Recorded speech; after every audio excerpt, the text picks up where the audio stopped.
Okey, dalam video ni kita nak tengok graf G melawan R. Graf G melawan R ataupun G against R graph. Okey, so G tu adalah pecutan graviti. G adalah pecutan graviti dan R adalah jarak dari pusat bumi. Okey, R adalah jarak dari pusat bumi. So dekat sini, cikgu lukis ada bumi. So dekat bumi ni mula-mula kita start daripada center. Maksudnya kosong. Okay, sebab kan kita kata okay, R tu adalah jarak dari pusat bumi. So ini adalah pusat bumi. Kalaulah kita sekarang berada di pusat bumi, maksudnya jarak dia kosong lah kan. Okay, bila kita berada di pusat bumi, jarak dari pusat bumi adalah kosong. Sebab kita memang berada dekat center of the earth. So pada waktu tu graviti dia adalah zero. Pada waktu tu graviti adalah zero. Sebab itulah nampak point dia kat sini. Bila R adalah kosong, G pun adalah kosong. Okay, so ini adalah G sewaktu dekat position kosong. Okay, sekarang kita naik sikit. Dia naik. So daripada kosong ni dia pergi ke sini.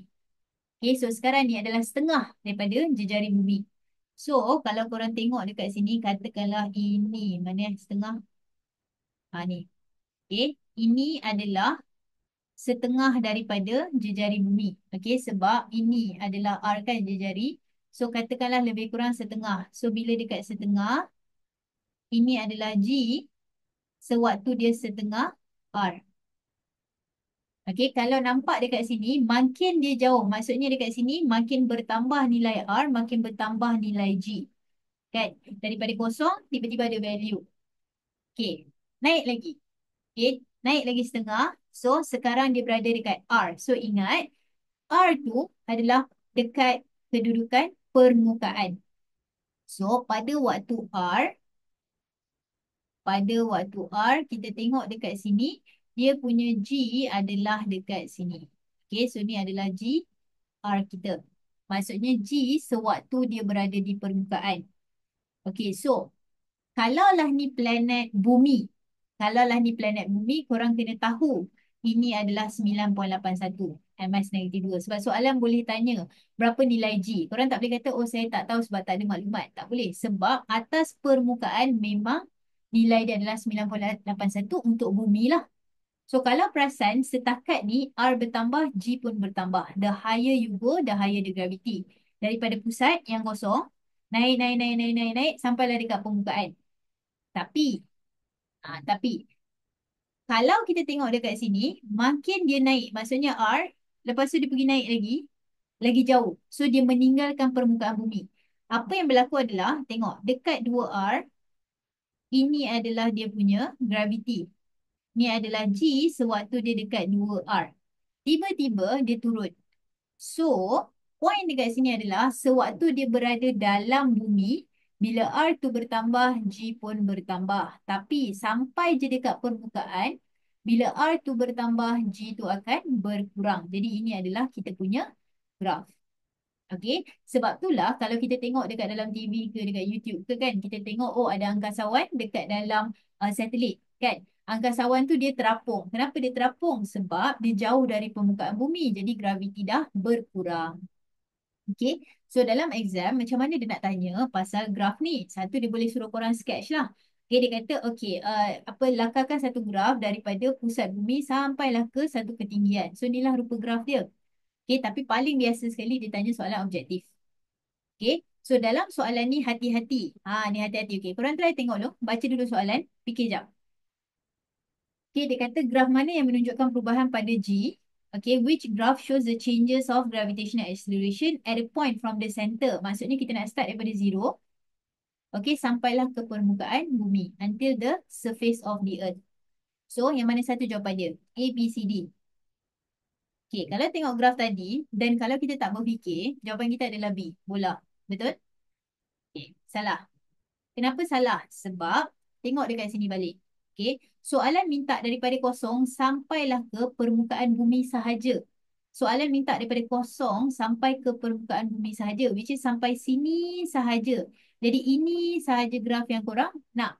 So, untuk soalan ni jawapannya sebenarnya adalah A. Sebab tu kena hati-hati. Sebab dalam soalan, kita memang dah nampak dah graf dia bentuk macam ni. Tapi kita kena faham, dalam graf ni, ini adalah R kita.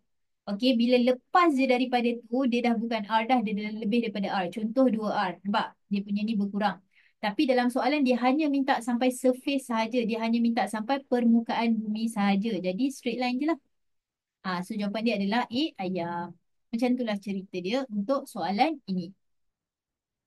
Okey, so apa kesan dia? Apa kesan dia kepada graviti, apa kesan graviti yang rendah kepada manusia? So contoh macam angkasawan semua tu kan. Jadi tulang adalah rapuh ataupun mudah retak. Fragile bones ataupun easy to crack. Kenapa? Sebab dia macam ni. Tulang kita boleh jadi lebih mampat bila kita angkat benda berat. Okey, tulang kita boleh jadi lebih mampat, lebih padat lah bila kita angkat benda berat. So kita lah benda berat tu. Kita lah dekat atas bumi ni, kita lah benda berat tu. Jadi bila kita tulang kita angkat macam support diri kita yang berat tu, okay, dia akan lebih padat. So bila dia pergi dekat tempat yang graviti rendah, maksudnya dia dah kurang graviti, jadi badan kita jadi lebih ringan. So dia dah tak berat. Jadi dia dah tak berat, dia dah tak padat. Sebab itulah tulang tu jadi rapuh dan mudah retak.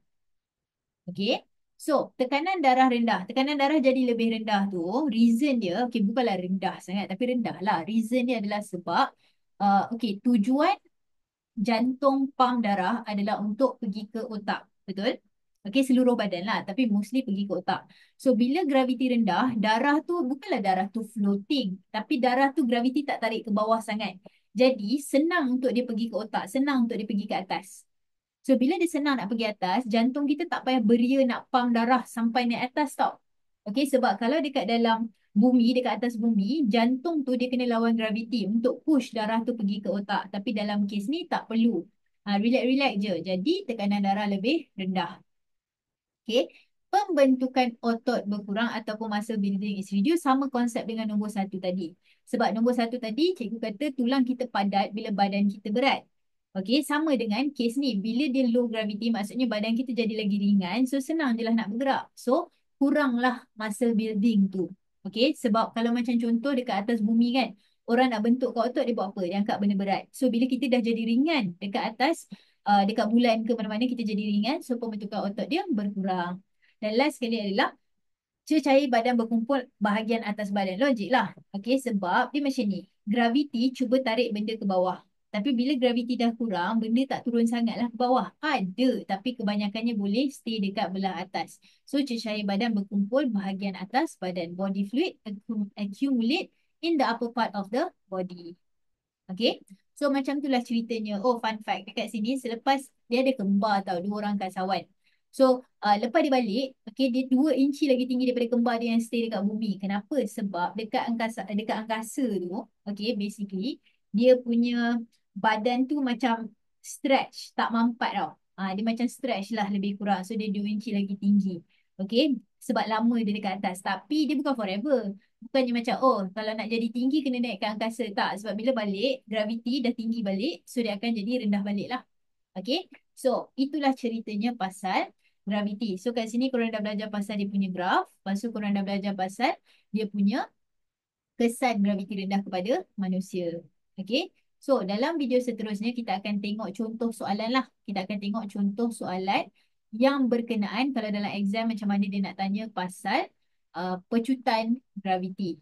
Okay. Alright. So itu saja buat masa ni. Terima kasih semua. Assalamualaikum.